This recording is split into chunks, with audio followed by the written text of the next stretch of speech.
ಸಂಜೆಯ ತಂಪಾದ ಗಾಳಿ ಪ್ರಕೃತಿಗೆ ತೊಟ್ಟಿಲು ತೂಗುವ ಹಾಗೆ ಈ ಕಾರ್ಯಕ್ರಮ ನಿಮ್ಮೆಲ್ಲರಿಗೆ ಆಗಲಿ ಅಂತ ಹೇಳ್ತಾ ದಿನಾಂಕ 15/7/2025 ಕರ್ನಾಟಕ ರಾಜ್ಯ ಅಕ್ಕ ಮಹಾರಾಜ ಕೇಂದ್ರ ಜ್ಞಾನ ಸಿಂಧು ಆವರಣ ಸಿಂಧನೂರು ಹಾಗೂ NSS ಕೊನೆಯ ದಿನದ ಕಾರ್ಯಕ್ರಮಕ್ಕೆ ಆಗಮಿಸಿರುವ ಎಲ್ಲರಿಗೂ ಆತ್ಮೀಯವಾದ ಸ್ವಾಗತವನ್ನು ಕೋರು ಮಾಡಲಿ ಬಡವನೆಯ ಎನ್ನ ಕಾಲಿ ಕಂಬ ಶಿರವೇ ಹೊನ್ನ ಕಳಸವಯ್ಯ ಎಂಬ ಜಗಜ್ಯೋತಿ ಬಸವಣ್ಣನವರ ಅರ್ಥಪೂರ್ಣ ವಚನದಂತೆ ತಮ್ಮ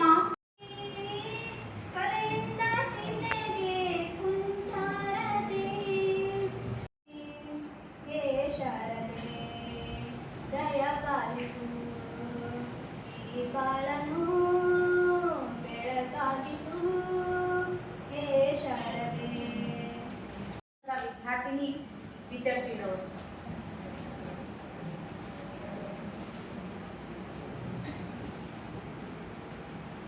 ಹಸುವಿಗೆ ಕರು ಚಂದ, ನವಿಲಿಗೆ ನರ್ತನ ಚಂದ, ತಾಯಿಗೆ ಮಗು ಚಂದ, ಶಿಕ್ಷಕನಿಗೆ ವಿದ್ಯಾರ್ಥಿ ಚಂದ. ಹಾಗೆ ಈ ಕಾರ್ಯಕ್ರಮಕ್ಕೆ ತಾವೆಲ್ಲರೂ ಚಂದವೋ ಚಂದ ಎಂದು ಹೇಳುತ್ತಾ ಕರ್ನಾಟಕ ರಾಜ್ಯ ಅಕ್ಕ ಮಹಾದೇವಿ ಮಹಿಳಾ ವಿಶ್ವವಿದ್ಯಾನಿಲಯ ವಿಜಯಪುರ ಸ್ನಾತಕೋತ್ತರ ಅಧ್ಯಯನ ಕೇಂದ್ರ ಜ್ಞಾನ ಸಿಂಧು ಆವರಣ ಸಿಂಧನೂರು ಈ ಕಾರ್ಯಕ್ರಮಕ್ಕೆ ಉದ್ಘಾಟಕರಾಗಿ ಆಗಮಿಸಿದಂತಹ ಶ್ರೀ ಹಂಪನಗೌಡ ಬಾದರ್ಲಿ ಮಾನ್ಯ ಶಾಸಕರು ಸಿಂಧನೂರು ಇವರಿಗೆ ಕುಮಾರಿ ಕೆ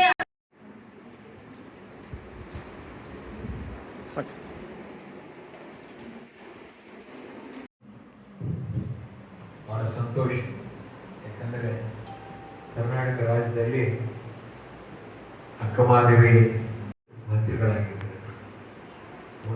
ರಾಯಚೂರು ಜಿಲ್ಲೆಯಲ್ಲಿ ನಾವು ಸಿಂಧನೂರಲ್ಲಿ ತಗೊಂಡ್ವಿ. ಫಸ್ಟ್ ಪ್ರಪ್ರಥಮವಾಗಿ ಈ ಒಂದು ಸ್ನಾತಕೋತ್ತರ ಕೇಂದ್ರ ತಾಲೂಕಾ ಮಟ್ಟದಲ್ಲಿ ಪ್ರಾರಂಭ ಆಗಿರೋದು ಸಿಂಧನೂರಿನಲ್ಲಿ ಪ್ರಾರಂಭ ಆಗಿ ಇದಕ್ಕೆ ಬೇಕಾಗ್ತಕ್ಕಂಥ ಕಟ್ಟಡಕ್ಕೆ ಅನುದಾನವನ್ನು ಕೊಟ್ಟು ರಾಜ್ಯ ಸರ್ಕಾರದಿಂದ ಮಂಜೂರು ಮಾಡಿಸಿ ಒಂದು ಉತ್ತಮವಾದ ಕಟ್ಟಡವನ್ನು ಕೊಟ್ಟು ಈ ಒಂದು ಸ್ನಾತಕೋತ್ತರ ಕೇಂದ್ರವನ್ನು ಇಲ್ಲಿ ಪ್ರಾರಂಭ ಮಾಡಿದ್ದೇವೆ. ಕಳೆದ 2020-21ರಿಂದ ಈ ಸಂಸ್ಥೆ ಗುಟ್ಟಾಗಿದೆ.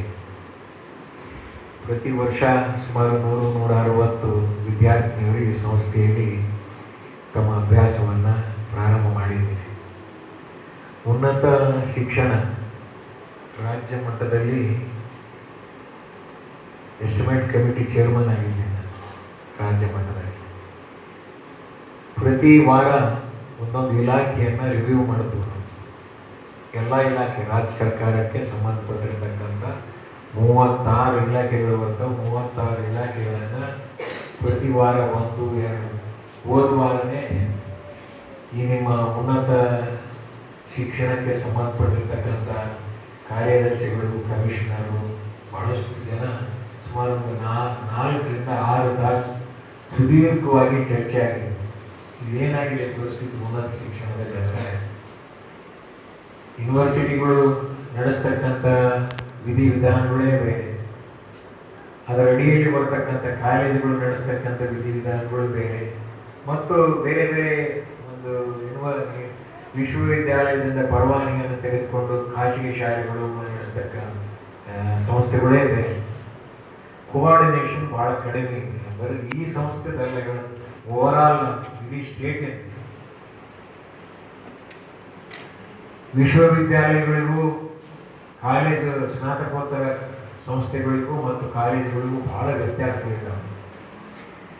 ಇನ್ ಟೈಮ್ನಲ್ಲಿ ಸಿಲೆಬಸ್ಗಳು ಮುಗಿಯುತ್ತಿಲ್ಲ. ಉನ್ನತ ಶಿಕ್ಷಣದಲ್ಲಿ ಬಹಳಷ್ಟು ಬದಲಾವಣೆಗಳನ್ನು ತರಬೇಕು ಎಂಬ ಒಂದು ವಿಚಾರ ಮಾಡಿ ಸುಮಾರು 2,500 ಕೋಟಿ ಅನುದಾನವನ್ನು ವರ್ಲ್ಡ್ ಬ್ಯಾಂಕಿಂದ ಸಾಲ ಪಡೆದು ಆ ಸಾಲದ ಮುಖಾಂತರ ಕ್ವಾಲಿಟಿ ಆಫ್ ಎಜುಕೇಷನ್ ಮೊದಲನೇ ಆದ್ಯತೆ, ಎರಡನೇ ಆದ್ಯತೆ ಫ್ಯಾಕಲ್ಟಿ ಬಗ್ಗೆ, ಮೂರನೇ ಆದ್ಯತೆ ನಿಮ್ಮ ಅಭಿವೃದ್ಧಿ ಕೆಲಸಗಳ ಬಗ್ಗೆ ಒತ್ತು ಕೊಟ್ಟು ಮಾಡಬೇಕು ಎಂಬ ಒಂದು ಚಿಂತನೆಯನ್ನು ಇವತ್ತು ರಾಜ್ಯ ಸರ್ಕಾರ ಮಾಡ್ತಾ ಇದೆ ಎಂಬ ಮಾತನ್ನು ಈ ಸಂದರ್ಭದಲ್ಲಿ ಹೇಳಕ್ಕೆ ಇಚ್ಛೆ ಪಡ್ತೀನಿ. ತಾವೆಲ್ಲ ಒಂದು ಹಂತದಲ್ಲಿ ಕೊನೆಯ ಹಂತದಲ್ಲಿ ಬಂದಿದ್ದೀರಿ. ಮುಂದಿನ ತಮ್ಮ ಭವಿಷ್ಯ ನಿಮ್ಮ ಕೈಯಲ್ಲಿದೆ. ಒಳ್ಳೆಯ ಉತ್ತಮ ಅಂಕಗಳನ್ನು ಪಡೆದುಕೊಂಡು ಒಳ್ಳೆಯ ಸತ್ಪ್ರಜೆಯಾಗಿ ಹೊರಗೆ ಬರಬೇಕಾದಂಥ ಅವಶ್ಯಕತೆ ಕೂಡ ಈ ದಿನಮಾನಗಳಲ್ಲಿ ಇವತ್ತು ಕ್ವಾಲಿಟಿ ಆಫ್ ಎಜುಕೇಷನ್ ಬಗ್ಗೆ ಬಹಳಷ್ಟು ಬದಲಾವಣೆಗಳನ್ನು ತರ್ತಕ್ಕಂಥ ಅವಶ್ಯಕತೆ ಭಾಳ ಇದೆ. ಇವತ್ತಿನ ಈ ಸಂಸ್ಥೆದಲ್ಲ, ಜನರಲ್ ಆಗಿ ನಾನು ಮಾತಾಡೋದು. ಡಾಕ್ಟರ್ಸ್ ಹೊರಗೆ ಬರ್ತಾರೆ, ಭಾಳಷ್ಟು ಜನರಿಗೆ ಇವತ್ತಿನ ಅಭ್ಯಾಸ ಮಾಡ್ತಕ್ಕಂಥ ಡಾಕ್ಟರ್ಸ್ ಅವಧಿ ಅಭ್ಯಾಸ ಮಾಡಿ ಡಾಕ್ಟರಾಗಿ ಸೇವೆ ಸಲ್ಲಿಸ್ತಕ್ಕಂಥವ್ರಿಗೆ ವ್ಯತ್ಯಾಸಗಳು ಭಾಳ ಇದಾವೆ. ಇಂಜಿನಿಯರ್ಸ್ಗಳು ಇವತ್ತು ಬರ್ತಕ್ಕಂಥ ಇಂಜಿನಿಯರ್ಸ್ಗಳಿಗೆ ಟೆಕ್ನಾಲಜಿ ಎಂಬುದೇ ಕಡಿಮೆ ಆಗಿದೆ.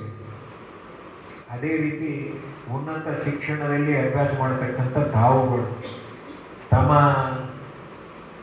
ವಿಚಾರಗಳು ಹೆಂಗಿರ್ಬೇಕಂದ್ರೆ ಮುಂದಿನ ದೇಶದ ಭವಿಷ್ಯತ್ತಿನ ಬಗ್ಗೆ ಮತ್ತು ಮುಂದಿನ ಯುವ ಜನಾಂಗದ ಭವಿಷ್ಯತ್ತಿನ ಬಗ್ಗೆ ವಿಚಾರಗಳು ತಾವು ಪಡ್ಕೊಳ್ಬೇಕು. ಯಾಕಂದರೆ ಈಗ ನೆಕ್ಸ್ಟ್ ನೀವು ಇನ್ನೂ 1 ವರ್ಷ 2 ವರ್ಷ ಪಾಸ್ ಆದಗಳಿಗೆ ನೆಕ್ಸ್ಟ್ ಹೋಗೋದೇ ನಿಮ್ಮ ಅಕಾಡೆಮಿಕ್ ಇದರಲ್ಲಿ ಲೆಕ್ಚರರ್ಸ್ ಆಗಿ, ಇಲ್ಲ ಸೈಂಟಿಸ್ಟ್ಗಳಾಗಿ, ಇಲ್ಲ ಬೇರೆ ಬೇರೆ ಸಂಸ್ಥೆಯಲ್ಲಿ ತಮ್ಮ ವಿಚಾರಗಳನ್ನು ಇಟ್ಟುಕೊಂಡು ಕೆಲಸಗಳನ್ನು ಕಾರ್ಯಗಳನ್ನು ಮಾಡ್ತಕ್ಕಂಥ ನಿಟ್ಟಿನಲ್ಲಿ ತಮ್ಮ ಜೀವನದಲ್ಲಿ ಸಾಧನೆಯನ್ನು ಮಾಡಬೇಕಾಗಿದೆ.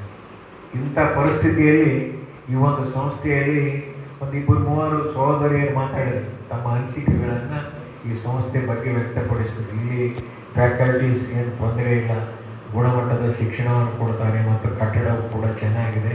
ಓನ್ಲಿ ರಸ್ತೆ, ಕುಡಿಯ ನೀರು ಮತ್ತು ಬೇಕಾದ ಅಲ್ಲಿದ್ದ ಊರಿನಿಂದ ಪಟ್ಟಣದಿಂದ ಇಲ್ಲಿ ಬರಬೇಕಾದ್ರೆ ಬೇಕಾಗ್ತಕ್ಕಂಥ ಸಿಟಿ ಬಸ್ಸಿನ ಬಗ್ಗೆ ಹೇಳಿದರು. ಮತ್ತು ಇಂಟೇಕ್ ಕೆಲವರು ವಿದ್ಯಾರ್ಥಿಗಳು ಈಗ ಒಬ್ಬರು ಭಾಷಣ ಮಾಡ್ತಾ ಹೇಳಿದ್ರು, ಇಲ್ಲ 1 ವರ್ಷ ನಾನು ಅರ್ಜಿ ಹಾಕಿದ್ದೆ, ನನಗೆ ಸಿಗಲಿಲ್ಲ, 2ನೇ ವರ್ಷ ಅರ್ಜಿ ಅಪ್ಲಿಕೇಶನ್ ಹಾಕಿ ಪುನಃ ಈ ಸಂಸ್ಥೆಯಲ್ಲಿ ಸೇರಿದ್ದೀನೆಂಬ ವಿಚಾರವನ್ನು ಕೂಡ ಅವರು ಎಕ್ಸ್ಪ್ರೆಸ್ ಮಾಡಿದರು.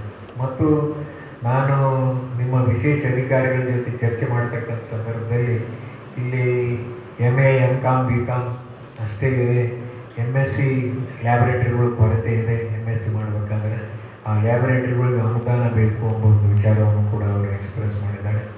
ರಸ್ತೆ ಬಗ್ಗೆ ಈಗಾಗಲೇ ತಮಗೆ ಹೇಳಬೇಕಂದ್ರೆ ಸುಮಾರು ನಿಮ್ಮ ಸಲುವಾಗಿಯೇ ಹೋದ ವರ್ಷ KKDಯಲ್ಲಿ 10 ಕೋಟಿ ಅಂದಾಜು ದುಡ್ಡನ್ನು ಗ್ರ್ಯಾಂಟನ್ನು ಬಿಡುಗಡೆ ಮಾಡಿಸಿ ಒಂದು ಮಹಿಳಾ ಹಾಸ್ಟೆಲ್ ಸುಮಾರು 100 ಜನ ಹುಡುಗಿಯರಿಗೆ ವಸತಿ ನಿಲಯವನ್ನು ಮಂಜೂರು ಮಾಡಿಸಿದ್ದೇವೆ. ಆಗಲೇ ಟೆಂಡರ್ ಆಗಿದೆ, ಕೆಲಸ ಪ್ರಾರಂಭವಾಗಿದೆ. ಸ್ವಲ್ಪ ಪಕ್ಕದ ಜಗತ್ ಸಮಸ್ಯೆ ಇದೆ, ಫಾರೆಸ್ಟ್ ಲ್ಯಾಂಡ್ ಇರೋದ್ರಿಂದ ಈ ಕಟ್ಟಡ ಕಟ್ಟಕ್ಕೆ ಕೊಡ್ತಾ ಇದ್ದಾರೆ ಪಕ್ಕದಲ್ಲಿ. ಆ ಸಮಸ್ಯೆ ಒಂದು ಬಗೆಹರಿಬಿಟ್ರೆ ಕಟ್ಟಡ ಚಾಲುವಾಗಿ ಮುಂದಿನ ವರ್ಷದಿಂದ ನೀವು ಹಾಸ್ಟೆಲ್ನಲ್ಲಿ ನಿಮ್ಮ ಜೀವನವನ್ನು ವಸತಿ ಉಪಯೋಗ ಮಾಡಿಕೊಳ್ಬೋದು. ಅದರ ಜೊತೆ ರಸ್ತೆಯು ಕೂಡ ಸಂಪೂರ್ಣವಾಗಿ CC ರಸ್ತೆ ಎಲ್ಲಿದ್ದ ಮಹಿಳಾ ಡಿಗ್ರಿ ಕಾಲೇಜಿನಿಂದ ಇಲ್ಲಿವರೆಗೂ ಕೂಡ ರಸ್ತೆ ಇನ್ಕ್ಲೂಡ್ ಆಗಿ ಆ ಹಾಸ್ಟೆಲ್ ಇದರಲ್ಲೇ ಶಾಂಕ್ಷನ್ ಆಗಿದೆ. ಅದಕ್ಕೆ ಬೇಕಾಗ್ತಕ್ಕಂಥ ದೀಪ ವ್ಯವಸ್ಥೆಯು ಕೂಡ ಕಂಬ ಮತ್ತು ವಿದ್ಯುತ್ ದೀಪ ಅದನ್ನು ಕೂಡ ಅಳವಡಿಸ್ತಕ್ಕಂಥ ನಿಟ್ಟಿನಲ್ಲಿ ಪ್ರಯತ್ನ ಮಾಡ್ತಾ ಇದೆ. ಇನ್ನೂ ಒಂದು 6 ತಿಂಗಳಲ್ಲಿ ನಿಮಗೆ ಅತಿ ಮುಖ್ಯವಾಗಿ ಬೇಕಾಗಿರ್ತಕ್ಕಂಥ ರಸ್ತೆ, ಕಟ್ಟಡ ಮತ್ತು ಇದನ್ನು ಕೆಲಸಗಳನ್ನು ಪ್ರಾರಂಭ ಮಾಡ್ತಕ್ಕಂಥ ಪ್ರಯತ್ನ ಮಂಜೂರಿ ಆಗಿದೆ, ಕೆಲಸ ಆಗಿದೆ. ಕಟ್ಟಡಗಳು ಕೆಲಸ ಪ್ರಾರಂಭ ಮಾಡಬೇಕಾದಂಥ ಒಂದೇ ಒಂದು ಕೆಲಸ ಬಾಕಿ ಇದೆ. ಇನ್ನು ಲ್ಯಾಬೊರೇಟರಿ ಬಗ್ಗೆ ಹೇಳಿದ್ದಾರೆ, ಈಗ ಅನುದಾನ ಕೊಡ್ತೀವಿ MScಗೆ, ನೆಕ್ಸ್ಟ್ ಅಕಾಡೆಮಿಕ್ ಇಯರ್ಗೆ MS ಸೈನ್ಸನ್ನು ಸ್ಟಾರ್ಟ್ ಮಾಡಿದ್ರೆ ಅದಕ್ಕೆ ಬೇಕಾಗುತ್ತಂಥ ಲ್ಯಾಬೊರೇಟರಿಗೆ ಅನುದಾನವನ್ನು ಬಿಡುಗಡೆ ನಮ್ಮ ವೈಯಕ್ತಿಕವಾಗಿ ನಮ್ಮ MLA ನಲ್ಲಿ ಕೊಡ್ತೇನೆ. ಅದಕ್ಕಾಗಲಿ KKRಡಿಂದ ಮತ್ತು ಕುಡಿಯ ನೀರಿನ ಒಂದು RO ಪ್ಲಾಂಟ್ ಒಂದು ಬೇಕಂತ ಹೇಳಿದ್ದಾರೆ. ನಿಮ್ಮ ಅನಿಸಿಕೆ ಪ್ರಕಾರ ನೀವು ಏನು ಎಕ್ಸ್ಪ್ರೆಸ್ ಮಾಡಲಿಲ್ಲ, ಪಾಪ ತಂಗಿ ಒಬ್ಬಕ್ಕೆ ಏನೋ ಕೆಲವು ತನ್ನ ವಿಚಾರಗಳನ್ನು ಎಕ್ಸ್ಪ್ರೆಸ್ ಮಾಡಿ ಹೇಳಿದ್ರು. ಇನ್ನೂ ಏನಾದರೂ ಅವಶ್ಯಕತೆ ಇದ್ದರೆ ಪೀಠೋಪಕರಣಗಳ ಬಗ್ಗೆ ಮತ್ತು ಲ್ಯಾಬೊರೇಟರಿಗಳ ಬಗ್ಗೆ, ಆಮೇಲೆ ಕಂಪ್ಯೂಟರ್ ಲ್ಯಾಬೊರೇಟರಿ ಇದೆಯಾ, ಕಂಪ್ಯೂಟರ್ ಲ್ಯಾಬ್ ಇದೆ, ಅದರದ್ದೇನು ಕೊರತೆ ಇಲ್ಲ, ಓನ್ಲಿ ಸೈನ್ಸಿಂದ ಅಷ್ಟೇ. ಆಮೇಲೆ ಡಿಜಿಟಲ್ ಲೈಬ್ರರಿ ಮಾಡಿ, ಡಿಜಿಟಲ್ ಲೈಬ್ರರಿ ಅದಕ್ಕೆ ಎಷ್ಟು ಅನುದಾನ ಬೇಕು, ಡಿಜಿಟಲ್ ಲೈಬ್ರರಿ ಮಾಡಿ ಅದಕ್ಕೆ ಬೇಕಾಗ್ತಕ್ಕಂಥ ಅನುದಾನ ಕೊಡ್ತು. ಮತ್ತು ನೀಟಿಗೆ ಬೇಕಾಗ್ತಕ್ಕಂಥ ಎಲ್ಲ ಪುಸ್ತಕಗಳನ್ನು ಖರೀದಿ ಮಾಡಿ ಮಕ್ಕಳಿಗೆ ಅಭ್ಯಾಸ ಪುಸ್ತಕಗಳನ್ನು ಎಲ್ಲ ಎಷ್ಟೇ ಲಕ್ಷ ಆದರೂ ಕೂಡ ನೀವೊಂದು ಪಟ್ಟಿ ಮಾಡಿ ಕೊಡ್ರೆ, ಅದರದ್ದು ಗ್ರ್ಯಾಂಟ್ಸ್ ರಿಲೀಸ್ ಮಾಡಿಸ್ತೀನಿ. ಆ ಪ್ರಕಾರ ಒಳ್ಳೆ ಡಿಜಿಟಲ್ ಲೈಬ್ರರಿ ಅದನ್ನೊಂದು ಮಾಡಿ,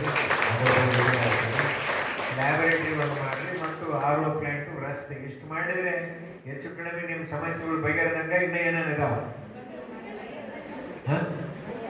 ಬಗೆಹರಿದಂಗೆ. ಈ ವರ್ಷನೇ ಅಪ್ರೂವಲ್ ಆದಾಗ ಈ ವರ್ಷ ಟೆಂಡರ್ ಕರೆದು ಕೆಲಸಗಳು ಪ್ರಾರಂಭ ಆಗಿಬಿಡ್ತಾವೆ. ಏನು ಸಮಸ್ಯೆ ಇರತ್ತೆ. ಬಟ್ ಇನ್ನೂ ಏನೇನು ಅವಶ್ಯಕತೆ ಇದ್ರೆ, ಯಾಕಂದ್ರೆ ಈ ವರ್ಷ ಏನಾಗಿದೆ, ನಮ್ಮ ಸಿದ್ದರಾಮಯ್ಯನವರ ನೇತೃತ್ವದ ಸರ್ಕಾರ ಕೊಟ್ಟಿದೆ. ಆ ಅಭಿವೃದ್ಧಿ ಮಂಡಳಿಯಲ್ಲಿ 25% ಅನುದಾನ ಶಿಕ್ಷಣ ಇಲಾಖೆಗೆ ಕೊಟ್ಟಿದ್ದೀವಿ ನಾವು ಪ್ರತಿ ವರ್ಷ. ಅಂದರೆ ಪ್ರತಿ ವರ್ಷ 750 ಕೋಟಿ ರೂಪಾಯಿ ಅನುದಾನವನ್ನು ಶಿಕ್ಷಣ ಇಲಾಖೆಗೆ ಕೊಡ್ತಾ ಇದ್ದೇವೆ. ಅದರಲ್ಲಿ ನಿಮಗೆ ಏನು ಗ್ರ್ಯಾಂಟ್ಸ್ಗಳು ಬೇಕೋ ಆ ಗ್ರ್ಯಾಂಟ್ಸ್ಗಳನ್ನು ತಗೋಬೇಕು. ನನಗೆ ಅವಕಾಶ ಇದೆ, ಆ ಅವಕಾಶವನ್ನು ನೀವು ಉಪಯೋಗ ಮಾಡಿಕೊಂಡು ಅದಕ್ಕೆ ಏನು ಮಾಡಬೇಕೆಂಬ ಇಚ್ಛಾಶಕ್ತಿ ಒಂದಿಗೆ ನೀವು ನಿಮ್ಮ ಅಭ್ಯಾಸವನ್ನು ಮಾಡ್ತಕ್ಕಂಥ ಪ್ರಯತ್ನ ಮಾಡಿದಾಗ ಮಾತ್ರ ನೀವು ಮುಂದೆ ಬರೋಕ್ಕೆ. ಯಾಕಂದರೆ ಇವತ್ತು 35, 40, 50, 85, 90%ವರೆಗೂ ಮೆರಿಟ್ನಲ್ಲಿ ಬಂದ್ಬಿಟ್ಟಿದ್ದಾರೆ ಹುಡುಗರಿಗೆ. ಎಲ್ಲ ರಂಗಗಳಲ್ಲಿ, ಎಲ್ಲ ಕ್ಷೇತ್ರಗಳಲ್ಲಿ, ಎಲ್ಲ ವಿಷಯಗಳಲ್ಲಿ. ಇಂಥ ಸಂದರ್ಭದಲ್ಲಿ ನೀವು ಬರೀ ನಾವು MSc ಮುಗಿಸ್ಕೊಂಡು ಬಂದು ನಾವೇನಾದರೂ ಒಂದು ನೌಕರಿ ಪಡಿತೀವಿ, ಜೀವನದಲ್ಲಿ ಸಾಧನೆ ಮಾಡಬೇಕಂದ್ರೆ ಭಾಳ ಕಷ್ಟ. MA, MSc, MCom. ಈಗ ನೋಡಿ ಉನ್ನತ ಶಿಕ್ಷಣದಲ್ಲಿ ಹೆಂಗಾಗಿದೆ ಅಂದರೆ ಪ್ರತಿ ವರ್ಷ ಹೊಸ ಕಾಲೇಜುಗಳು ಮಾಡ್ತಾರೆ. ಆ ಕಾಲೇಜುಗಳು ಮಾಡ್ತಕ್ಕಂಥ ಸಂದರ್ಭದಲ್ಲಿ ಹೆಚ್ಚಿನ ಅವಕಾಶ ನಿಮಗೇನೆ ಜಾಸ್ತಿ. ಸ್ನಾತಕೋತ್ತರ ಪದವಿಯನ್ನು ಮುಗಿಸಿರ್ತೀರಿ, ಅವ್ರಿಗೆ ಅವಕಾಶಗಳು ಜಾಸ್ತಿ ಸಿಗ್ತಾವೆ. ಆ ಅವಕಾಶಗಳು ಸಿಕ್ಕಾಗ ನಿಮ್ಮ ಮೆರಿಟ್ ಸ್ಟೂಡೆಂಟ್ ಆಗಿತ್ತಂದ್ರೆ ಮನೆ ನೌಕರಿಗಳು ಬರ್ತಾವೆಲ್ಲ. ಆ ನಿಟ್ಟಿನಲ್ಲಿ ನಿಮ್ಮ ಪ್ರಯತ್ನಗಳು ಇರಬೇಕು. ಯಾಕಂದರೆ ಬಹಳಷ್ಟು ಜನ ತಂದೆ ತಾಯಿಗಳು, ಪಾಲಕರು ನಮ್ಮ ಕಲ್ಯಾಣ ಕರ್ನಾಟಕದಲ್ಲಿ ಕಷ್ಟಪಟ್ಟು ಮಕ್ಕಳಿಗೆ ಇವತ್ತಿನ ದಿನಮಾನಗಳದ್ದು ಒಂದು ಟ್ರೆಂಡ್ ಶುರುವಾಗಿದೆ. ಈ ಕಳೆದ 10 ವರ್ಷಗಳಲ್ಲಿ ಎಜುಕೇಷನ್ಗೆ ಹೆಚ್ಚು ಒತ್ತು ಕೊಟ್ಟು ಮಕ್ಕಳನ್ನ ಓದಿಸ್ಬೇಕು, ವಿದ್ಯಾವಂತನಾಗಿ ಮಾಡಬೇಕು, ಸತ್ಪ್ರಜೆಯಾಗಿ ಮಾಡಬೇಕು ಎಂಬ ಒಂದು ಭಾವನೆ ಪಾಲಕರಲ್ಲಿ ಬಂದಿದೆ. ಬಟ್ ಅದನ್ನು ನೀವು ಉಪಯೋಗ ಮಾಡಿಕೊಂಡು ನಿಮ್ಮ ಅಂಕಗಳನ್ನು ಹೆಚ್ಚಿಗೆ ಪಡೆದುಕೊಂಡು ಸ್ಪರ್ಧಾತ್ಮಕ ಯುಗದಲ್ಲಿ ಮುಂದೆ ಬರೋದಕ್ಕೆ ಸಾಧ್ಯತೆ ಎಂಬ ವಿಚಾರವನ್ನು ನೀವು ಗಮನದಲ್ಲಿ ಇಟ್ಕೊಂಡು ನೀವು ಅಭ್ಯಾಸ ಮಾಡತಕ್ಕಂಥ ಕೆಲಸವನ್ನು ನೀವು ಮಾಡಬೇಕಾಗಿದೆ. ಯಾವ್ಯಾವ ಸಬ್ಜೆಕ್ಟ್ ತಗೊಂಡಿರ್ತಾರೋ ಆ ಸಬ್ಜೆಕ್ಟ್. ನಾವು ಓದೋದ್ರಾಗ ಹೆಂಗಿರ್ತಂದ್ರೆ 1964, 65, 66, 67ರಲ್ಲಿ ನಮ್ಮ ಬಾದರಿಯಲ್ಲಿ ಓದ್ತಿದ್ದೆ. ನಾನು 4ನೇ ಕ್ಲಾಸ್. ಸ್ಕೂಲ್ ಬಿಲ್ಡಿಂಗ್ ಇದ್ದಿಲ್ಲ, ಒಂದು ಕಟ್ಟೆ ಇತ್ತು, ಒಂದು ಆಲ್ದ ಮರ ಇತ್ತು. ಅಲ್ಲಿ ಒಬ್ಬ ಟೀಚರ್ ಆಲ್ದ ಮರದ ಕುತ್ಕೊಂಡು ಆ ಕಟ್ಟೆ ಕುತ್ಕೊಂಡು ನಾವು ಓದ್ತಿದ್ವಿ, ಅಭ್ಯಾಸ ಮಾಡಿ. ಒಬ್ಬೇ ಟೀಚರ್ ಅದ ಇಡೀ ಸ್ಕೂಲಿಗೆ.